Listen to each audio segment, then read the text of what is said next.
Ang kwentong ito ay hango sa totoong buhay. Karanasan ito ni Jury. Taong 1977, Bien Unido, Bohol.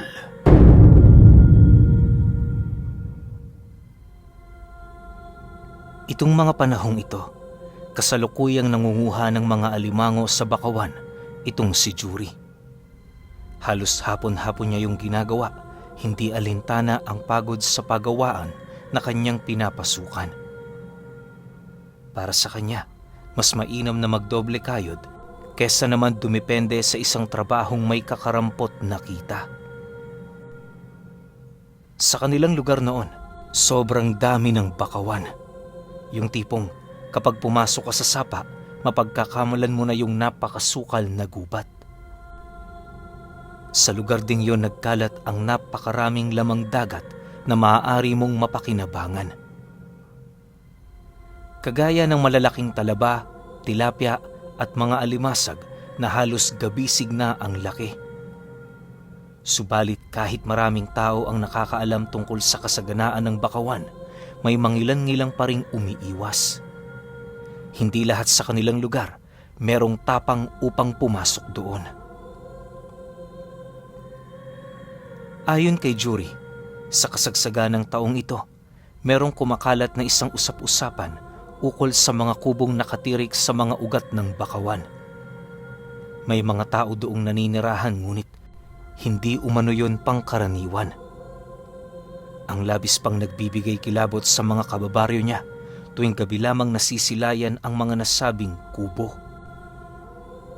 Kapag sumasapit ang umaga, ang mga taong naninirahan lamang dito ang iyong makikita. Minsan, may mga pagkakataong makakasalubong mo ito habang naghahanap ka ng mga alimango, habang ang iba naman lalapit pa sa iyo para makipag-usap. Dagdag pa ng mga manunulong nakakita sa mga nilalang na yon, may kakayahan ng mga itong bumalanse sa kahit makikitid na katawan ng bakaw. Hindi ka rin ito lulubayan sa oras na ikaw ay magawa nilang masilayan na para bang meron yung binabalak. Ang mas nakakapagtaka pa sa lahat, kahit anong gawin mo, hindi ka makakalabas sa bakawan hanggat kasama mo ang mga ito. Dahil sa mga ganoong usap-usapan, agad namang nagkalat sa kanilang lugar ang takot ukol sa mga aswang. Lahat ng kakilala noon ni Jury, isa lang ang sinasabi na aswang ang naninirahan sa mga bakawan. Ganon din ang isinaad ng mga albularyo sa kanila, kung kaya't yung ilang mga manunulong kasama niya, piniling tumigil na. Ngunit sa kabila ng lahat ng kuro-kuro sa kanilang lugar, nanatiling pumapasok pa rin si Jury sa bakawan. Sa isip-isip niya, kung babaguhin niya ang kanyang nakagawian, magiging dagok lamang ito sa kanyang pamilya. Ayaw naman niyang mangisda sa laot, gawa ng araw ang binubuno nito para makabalik sa kanilang lugar. Sa loob ng ilang buwang kanyang pagpapatuloy, naging maingat naman siya sa mga bagay-bagay. Upang hindi mapahamak, sa mga gilid-gilid na parte lamang siya nangunguha ng mga alimango. Hindi mahalaga kung maliliit ang mga ito, basta ang importante, meron silang maiulam o kung suswertihin pa, meron siyang maibebenta. Isang hapon, araw noon ng Biyernes, habang nagpapahinga itong si Jury, nagkaroon sila ng sagutan ng kanyang asawa, gawa ng hindi siya nito pinahihintulutan na tumungo sa bakawan. Ayon kasi dito, personal na siyang kinausap ng albularyo para patigilin na ito sa pangunguha ng alimango. Masyado na kasing nanganganib noon ang kanilang lugar, gawa ng gabi-gabi na lang, bigong makapambiktima ang mga nilalang. Bukod kasi sa dami ng mga pangontrang ikinalat ng mga albularyo sa mga bahay-bahay, dagdag pahirap din sa mga ito ang pagiging maingat ng mga tao tuwing sumasapit ang takip silim. Dagdag pa ng kanyang asawa, para tuluyang lumayas ang mga ito sa lugar nila, kinakailangan nila yung gamutin. Matapos naman itong marinig ni Jury, hindi niya maiwasang magalit sa mga albularyo sa kadahilan ng pakiramdam niya lahat na lang ng bagay pinapakialaman ng mga ito.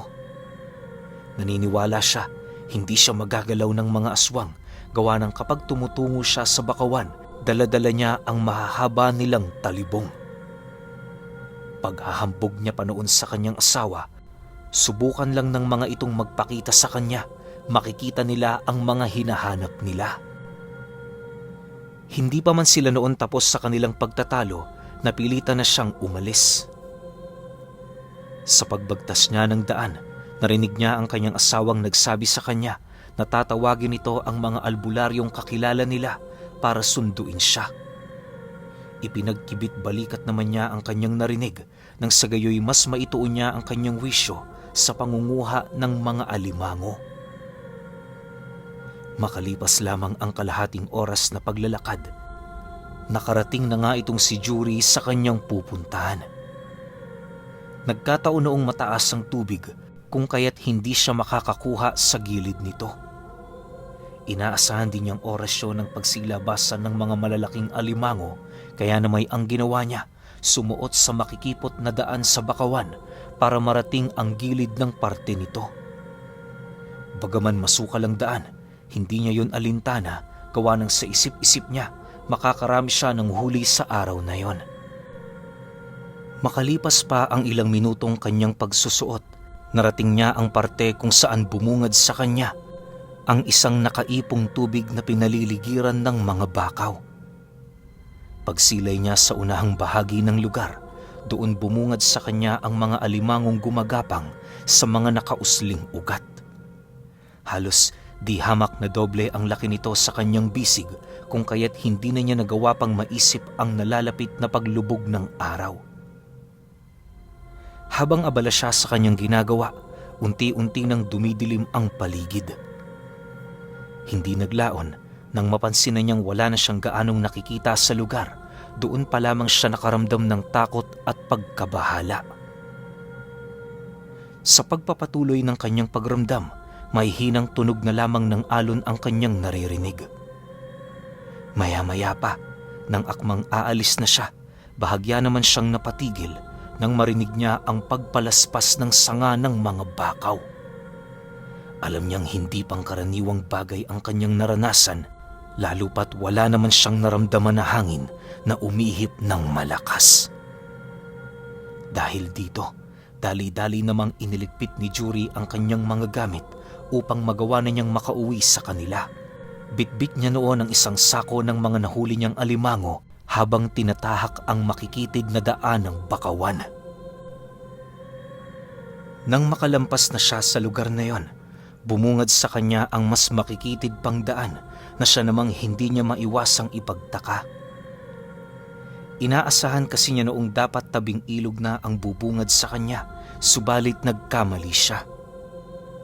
Gayunpaman, kahit marami nang umiikot na palaisipan sa kanya, nagpatuloy pa rin siya sa paglalakad hanggang sa marating na niya ang pinakagilid na parte ng bakawan. Pag-ahon niya sa tubig, bumungad sa kanya ang 5 maliliit na kubo na unang beses pa lamang niyang masilayan sa lugar na yon. Bawat isa sa mga ito, merong mga maliliit na sulo, indikasyon na meron doong naninirahan. Maya-maya pa, doon niya nasipat ang pagsilabasan ng mga nakatira doon habang patuloy siya nitong pinagmamasdan. Paglapit ng mga ito sa kanya, pumungad ang mga maliliit na bata nitong karga na panayang pag-ungol na animoy ilang araw nang hindi nakakakain. Bago pa man makapagsalita ang mga nilalang na yon, minabuti ni Jury na unahan na ang mga ito. Sa isip-isip niya, kung aswang man ang kaharap niya, hindi siya nito basta-bastang matitigalpo kung siya ang unang magsasalita. Saan ho dito yung daan papalabas? Kanina pa kasi ako paikot-ikot eh. Hindi ko makita ang sapa. Wika ni Jury sa mga panauhing kanyang kaharap. Matapos naman itong marinig ang kanyang sinabi, nasipat niya ang isa sa mga ito na biglang tinuro ang daan na kanyang nilagusan. Dahil sa ginawa nito, agad naman siyang tumingin sa lugar na yon, subalit pagbaling niya ng kanyang tingin sa kinaroroonan ng mga nilalang, laking gulat na lamang niya. nang bigla itong maglaho na parang bula.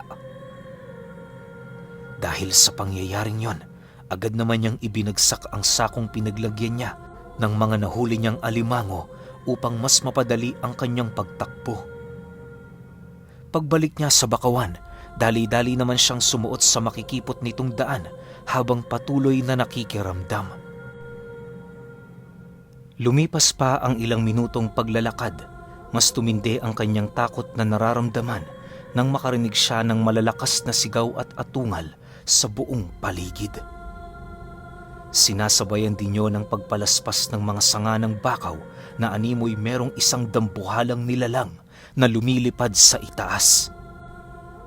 Dahil dito, mas pinili ni Yuri na dumaan sa mga masusukal na parte ng bakawan upang hindi siya basta-bastang madagit ng mga nilalang. Maya-maya pa, pagdating niya sa gilid ng sapa, bumungad sa kanya ang napakatahimik na pag-agos ng tubig. Wala din siyang nararamdamang kahit ano sa lugar na animoy kanina pa siya tinantana ng mga nilalang. Sa isip-isip noon ni Yuri, kinakailangang maging maingat ang kanyang paggalaw mula roon, gawa ng nasisiguro niyang wala na siya doong mapagtataguan. Sa pagbaybay niya ng daan, tanging mga huni na lamang ng mga insekto ang kanyang naririnig. Hindi naglaon nang masipat niya ang isang puno ng nyog sa pinakagilid na parte ng sapa, dali-dali naman niya yung nilapitan, sabay karipas ng takbo papalayo sa lugar. Tanging ang talibong na lamang ang kanyang naiuwi noon, gawa ng lahat ng kanyang gamit, pinili niyang iwan sa mga lugar na kanyang pinagpahingahan. Sa pagdating niya sa kanilang tahanan, bumungad sa kanya ang 2 albularyong kausap ng kanyang asawa. Pagsilay ng mga ito sa kanya, agad naman siya nitong sinalubong habang maiging pinagmamasdan ang lugar na kanyang pinanggalingan. Sa pagpasok nila sa loob, doon pa lamang niya unti-unting nararamdaman ang mga malalalim niyang sugat sa binti at dapa-dapa. Saan ka ba pumunta kanina, Yuri? Kanina ka pa namin hinahanap, pero hindi ka namin makita. Yung mga napansin lang namin sa bakawan, mga bakas ng iyong paa. Matanong lang, narinig mo ba ang sigaw namin kanina? Pungad na tanong sa kanya ng isang albularyo. Sigaw? Pasensya na pero wala ho kong narinig eh. Nakapagtataka naman. Kung nakita niyo yung bakas ng paa ko, bakit hindi tayo nagkasalubong? Nagtatakang tanong naman niya rito. Nang marinig naman yon ng isa pang albularyo, ipinaliwanag nito sa kanya ang posibilidad na maaaring nakapasok siya sa loob ng isang bagat. Ayon dito, karaniwan na yung ginagamit ng mga aswang sa tuwing meron silang hinahabol na biktima. Sa loob ng bagat, kahit saan ka man magpunta, pilit kang ibabalik ng mga nilalang na yon sa lugar nila. Napaka-imposible na makatakas ng isang ordinaryong tao sa ganoong sitwasyon, lalo pat komplikado ang pamamaraan para kontrahin ito. Dagdag pa ng albularyo, humahanga siya kay Yuri sa kadahilan ng kahit mangmang yon pagdating sa mga lihim na aral na kapag tatakang nagawa nitong matakasan ang isang bagat. Mariin din itong inilahad sa kanya, bagaman natakasan niya ang mga nilalang na yon, hindi ibig sabihin nun tapos na ang komprontasyon sa pagitan nila. Matapos naman itong mailahad sa kanya ang mga bagay-bagay, kinuha nito ang talibong na kanyang dala para ihipan ng mga buhay na salita. Pagbalik nito ng albularyo, inabisuhan siya nitong palagi yung dadalhin. Huwag niya yung ilalayo sa kanyang katawan, lalo pat hindi niya alam ang mga panahon ng pag-atake ng mga aswang. Bago lisanin ng mga albularyo ang kanilang tahanan, minabuti din itong gamutin na muna ang kanyang mga natamong pinsala sa katawan. Huwag ka na munang magtrabaho sa loob ng 1 linggo. Gawin mo ito para mas mapadali ang paghilom ng sugat mo. Paalala ng albularyo sa kanya. Sa paglipas ng mga araw, Walang ibang ginawa itong si Juri kundi ang magpahinga kasama ng kanyang mga anak. Bagaman walang trabaho, hindi naman siya nag-aalala para sa mga makakain nila, gawa ng kahit papaano may mga naipon naman siya. Habang unti-unting humihilom noon ang kanyang sugat, may mga panauhin siyang napapansing umaaligid sa bahay nila. Hindi niya mawari pero malakas ang kanyang kutob, hindi yun dumaraan sa kanilang tahanan kagaya ng ginagawa ng kanyang mga kakilala. Ang labis pa noong ikinakabahala niya ay ang madalas nilang paglanghap ng nakakasulasok na amoy sa paligid ng kanilang tahanan. Yung tipong kahit wala naman silang katabing kumakatay ng hayop, nakakaamoy na lamang sila ng malansang dugo. May mga pagkakataon ding bigla na lamang nasusuka ang asawa niya kahit wala namang may usog sa kanila. Sa pagtungtong ng ika-4 na araw ng kanyang pamamahinga, doon na niya tuluyang napansin ang pagpaparamdam ng mga panauhin na nagawa niyang makasalamuha sa bakawan. Kung nung mga nakaraang araw ay panay lamang ang pagpaparamdam ng mga ito, ngayon harapan na yung dumaraan sa kanilang tahanan. Ang mas nakakatakot pa, may mga senyas itong ipinapakita sa kanya na animoy parte ng pagbabanta. Dahil dito, walang pagdadalawang isip naman siyang humingi ng tulong sa albularyo upang malaman ang pakay ng mga taong yon. Pagkaalam ng mga albularyo ukol dito, inilahad naman ito sa kanya, hayaan na muna pansamantala ang mga aswang sa kanilang ginagawa. Maliban kasi sa may isinasakatuparan na silang plano, parte si Juri para makamit ito. Matapos naman niyang mapag-alaman ang tungkol sa bagay na yon, minabuti niyang sundin ang nais ng mga albularyo. Sa pagsapit ng Sabado ng sumunod na linggo, habang nagkakape siya sa bakuran ng bahay nila, doon niya nasipat ang isang butot balat na lalaki na panayang pagkampay sa kanya. Dahil sa hindi pa naman noon gaanong lumulubog ang araw, kung kaya't nagpasya siyang lumapit dito.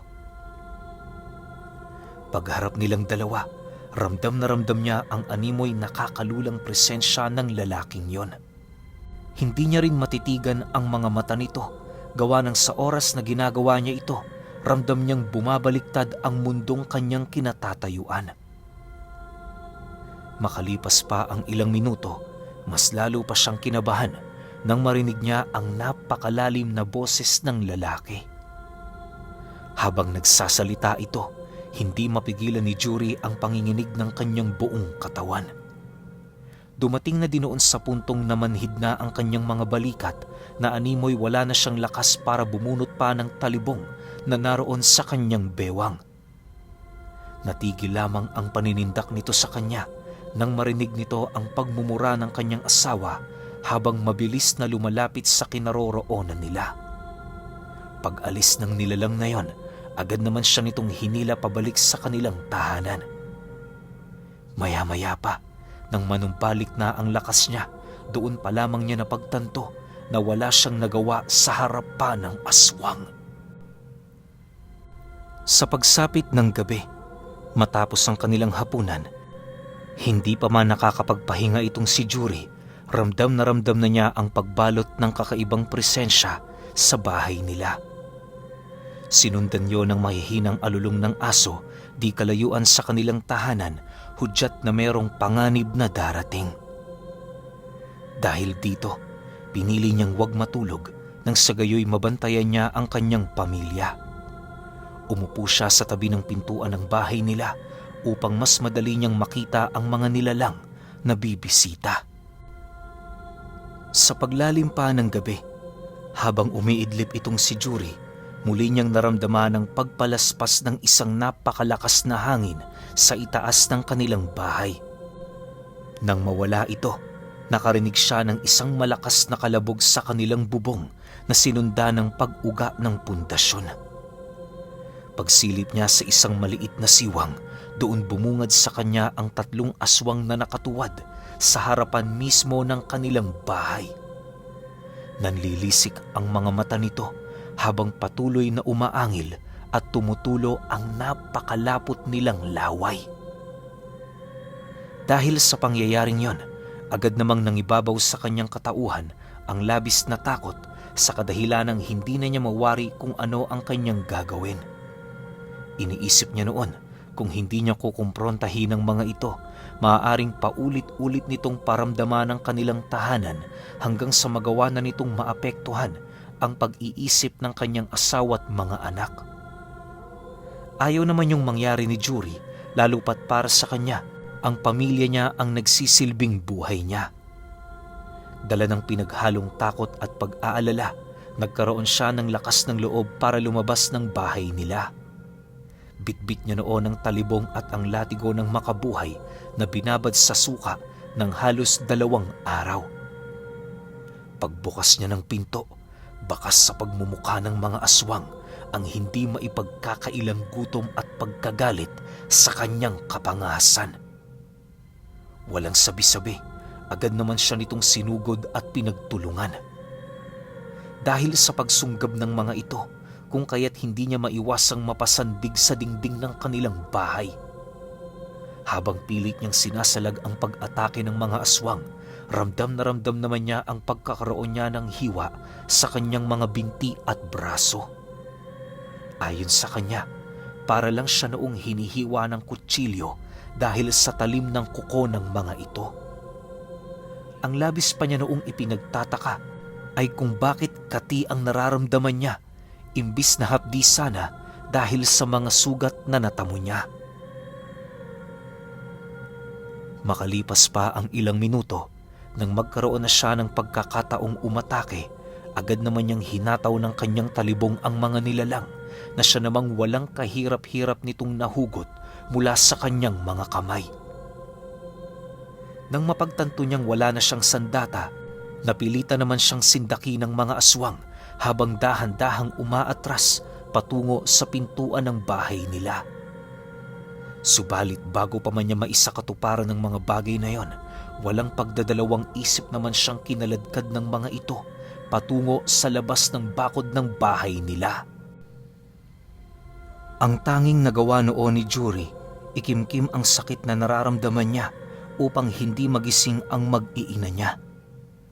Halos hindi niya na rin naisip ang kanyang buhay, gawa ng sa puntong yon, tanggap na niyang mamamatay siya sa kamay ng mga aswang. Subalit, nang akmang dadalhin na siya ng mga ito patungo sa bakawan, bahagya naman yung natigilan nang marinig nito ang sigaw ng isang matandang napadaan. Pagsilay ni Jury sa matandang yon, agad naman niya yung nakilala kung kaya't ang ginawa niya, humingi kaagad ng tulong. Matapos namang marinig ng matanda ang pagmamakaawa niya, umihip yon ng usal sa mga palad, sabay bato nito sa aswang na kumakaladkad sa kanya. Dahil sa ginawa nito, kung kaya't agad naman siyang pinakawala ng mga nilalang na yon habang patuloy yung umaangil. Nang magkaroon na ito ng sapat na layo sa kanya, mabilis naman siyang nilapitan ng matanda habang pilit yung pinagmumumura. Hindi naglaon nang masindak na sila ng husto ng matanda, napilitan na yung umalis. Sa pagbalik ng katahimikan sa paligid, inilahad nito sa kanya na naging matagumpay ang plano ng mga ito dahil sa kanyang ginawa. Ayon sa matanda, na habang nakikipaglaban itong si Jury, nagawa naman nilang mapaslang ang bawat pamilya ng mga aswang na naninirahan sa bakawan. Sinunog din nila ang kubong tinitirhan ng mga ito upang masigurong wala na yung mababalikan. Nangako din yun sa kanya na hindi sila magagambala ng mga nilalang na yon, gawa ng bago sumapit ang umaga, nakalayo na ito sa lugar nila. Maghahanap yon ng panibagong pugad para muling magtayo ng lahi nila. Dahil sa sinabi nito, kahit sugatan ng husto itong si Jury, hindi niya maiwasang makaramdam ng pagkakampante. Sa paglipas ng mga araw, walang ibang ginawa ang albularyo kundi ang tulungan siyang makabangon. Lahat ng pamamaraan nito sa panggagamot ay ibinigay sa kanya na siya namang nagpadali sa kalbaryo niya. Nang makabalik na siya sa kanyang trabaho, doon niya napansin ang pagbalik ng iilan sa mga kababaryo niya sa Bakawan para manguha ng alimango. Magmula noon, kahit may masalimuot siyang karanasan sa Bakawan, pinilit niya pa rin doong bumalik para maipagpatuloy ang kanyang paghahanap buhay. Alam niyo ba, matapos ibalita sa kanya ng albularyo ang paglayas doon ng mga aswang, kailan may hindi na niya nagawa pang makaranas na makaramdam ng kakaiba sa paligid. Lalong-lalo na noong magawa niyang matakasan ang panganib ng bagat. Pero walang gabi din na hindi dumadaan sa kanyang memorya ang nakakapangilabot na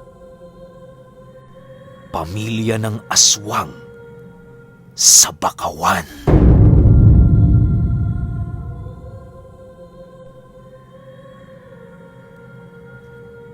Okay, opinion ko sa kwento. Alam nyo, napansin ko lang sa kwento na yung binagat to si Jury, tapos nakaligtas pa siya.